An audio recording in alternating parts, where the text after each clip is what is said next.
Good morning students.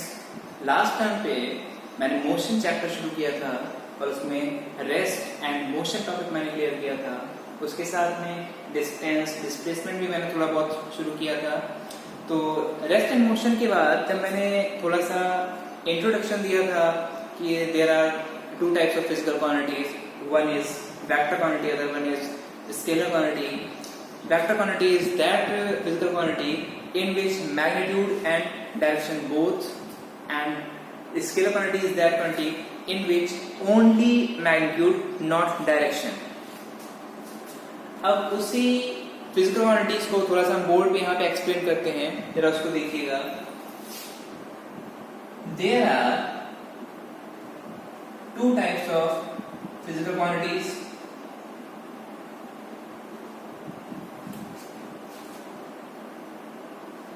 One is vector quantity, other one is scalar quantity.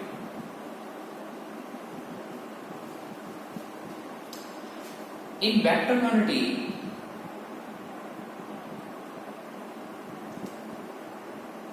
magnitude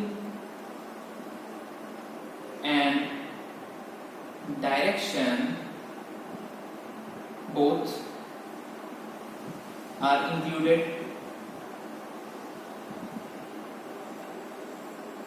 and in scalar quantity only magnitude works.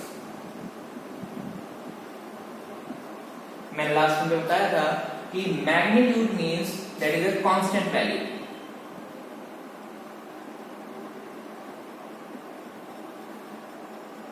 Constant value किसी physical quantity को अगर हमको represent करना है तो represent करने के लिए Q is equals to N into U, that is Q is physical quantity,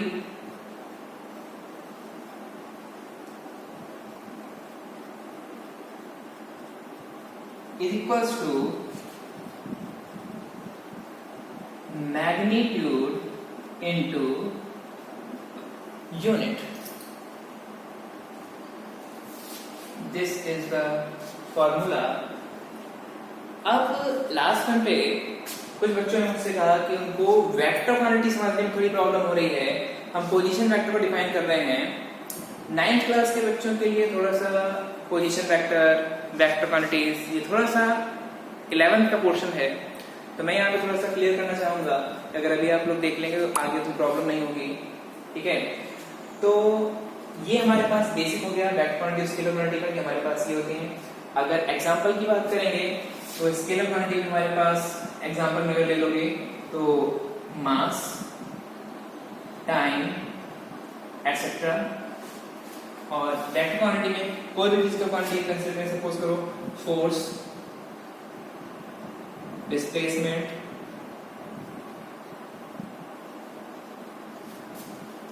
velocity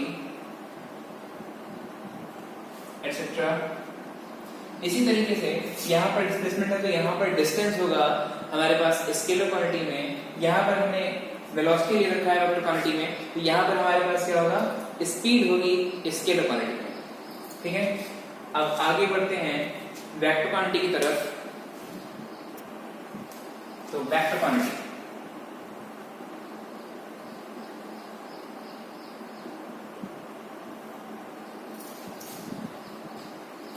vector quantity मैंने बताया कि magnitude and direction both are included in this physical quantity. Suppose हमको यहां पर किसी ऑब्जेक्ट की पोजीशन को डिफाइन करना है। वो ऑब्जेक्ट हमारे पास कोऑर्डिनेट सिस्टम पर है। कोऑर्डिनेट सिस्टम पर x, y and z axis है। अगर हम सिंपली कहें कोई पॉइंट P हमारे पास स्पेस में x, y, z कोऑर्डिनेट पर है, तो इसका मतलब हुआ ये जो x, y, z कोऑर्डिनेट्स हैं ये इसकी पोजीशन को डिफाइन कर रहे हैं, लेकिन यहाँ पर डायरेक्शन डिफाइन नहीं हो पा रही है, ठीक है। तो हमने यहाँ पे लास्ट में बताया था हम पोजीशन वेक्टर फाइंड आउट करते हैं। पोजीशन वेक्टर सपोज करो हमने कंसीडर किया position vector is R cap. मैंने बताया था कि X axis, Y axis and Z axis के अलोंग यूनिट वेक्टर काम करते हैं जिनका मैग्नीट्यूड 1 होता है और वो डायरेक्शन को रिप्रेजेंट करते हैं। यानी कि अगर हम एक्स एक्सिस की बात करेंगे तो एक्स एक्सिस के अलोंग जो यूनिट वेक्टर होगा वो होगा आई कैप। वाई एक्सिस के अलोंग जो यूनिट वेक्टर होगा वो होगा जे कैप और जेड एक्सिस के अलोंग जो यूनिट वेक्टर होगा वो हमारे पास होगा के कैप। ठीक है, i cap equals to j cap equals to k cap equals to 1। क्या है ये? मैग्नीट्यूड। यहां पे हम मॉड ऑफ लगा सकते हैं मैग्नीट्यूड को रिप्रेजेंट करने के लिए। अगर वैल्यू की बात करेंगे यहाँ पे तो हमारे पास क्या रहेगा? I cap is equals to vector i upon mod of i. J cap is equals to vector j upon vector j mod of and k vector is equals to k cap is equals to vector k upon mod of vector k। ये formula कह सकते हो कि अगर कोई भी cap में लिखा हुआ टर्म है तो वो इस तरीके से ओपन होता है। अगर सपोज करो तुम्हारे पास कोई वेक्टर a कैप है तो e कैप का मतलब होता है vector a upon magnitude of this vector a, that is vector a upon a।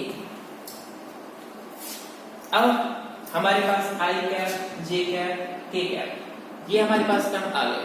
अब हम बात कर रहे हैं पोजीशन वेक्टर की। ये हमारे पास ओरिजिन O है, O से इस पॉइंट P का जो पोजीशन वेक्टर है वो वेक्टर R है।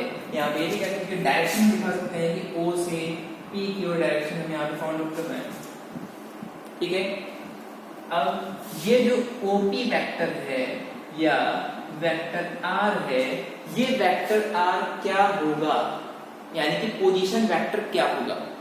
तो x y z हमने यहाँ पे कोई कोऑर्डिनेट कंसीडर कर रखे हैं तो इसलिए हमारे पास यहाँ पे क्या हो जाएगा?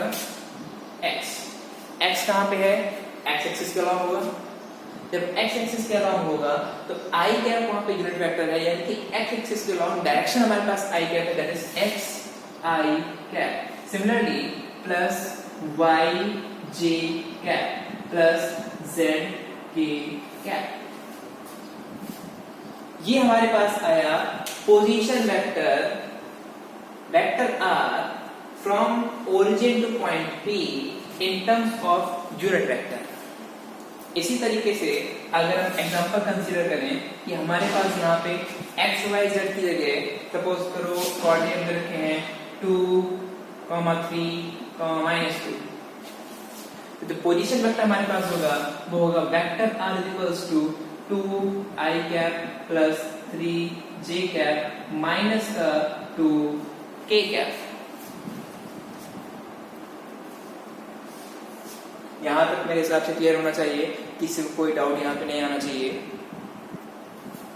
अब अगर इसके आगे हम देखेंगे तो हमारे पास सपोज करो cross product and dot product, दो तरीके के प्रोडक्ट होते हैं।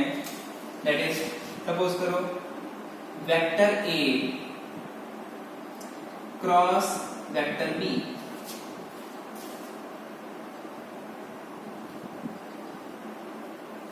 And vector A dot vector B, that is इस क्रॉस प्रोडक्ट को हम वेक्टर प्रोडक्ट भी कहते हैं, मतलब vector product of two vector quantities. और डॉट प्रोडक्ट को हम स्केलर प्रोडक्ट भी कहते हैं, means scalar product of two vector quantities. मैं एक बार फिर से बताना चाहूंगा, यहां पर हमारे पास वेक्टर प्रोडक्ट नहीं है, ये डॉट प्रोडक्ट का मतलब स्केलर प्रोडक्ट है, क्रॉस प्रोडक्ट का मतलब वेक्टर प्रोडक्ट है। ठीक है, इसको हम सिंपल मल्टीप्लिकेशन नहीं कह सकते हैं, यहाँ पर हमारे पास वेक्टर क्वांटिटीज को लिया गया है और स्केलर क्वांटिटी का मतलब होता है सिंपली मैग्नीट्यूड। अगर हम 2 मल्टीप्लाई बाय 3 लिख रहे हैं दैट इज 6, तो यहाँ पर इसको हम सिंपली मल्टीप्लिकेशन कहेंगे। ठीक है, इसमें 2 into 3 that is 6, this is multiplication। और यहां पर क्या है, डॉट प्रोडक्ट, और ये क्रॉस प्रोडक्ट।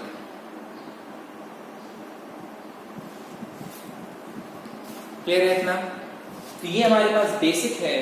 इसी में अगर थोड़ा और आगे हम देखेंगे तो यहां पर हमारे पास i cap dot i cap equals to j cap dot j cap equals to k cap dot k cap equals to 1 होता है।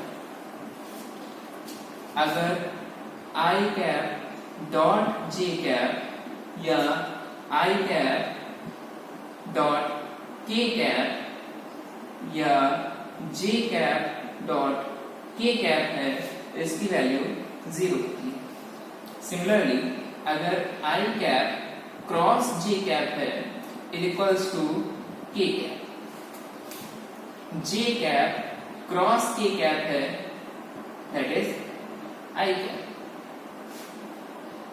और k cap cross i cap है दैट इज जे कैप। अगर यहीं पर हमारे पास इंटरचेंज हो जाए that is j cap cross i cap that is minus k cap.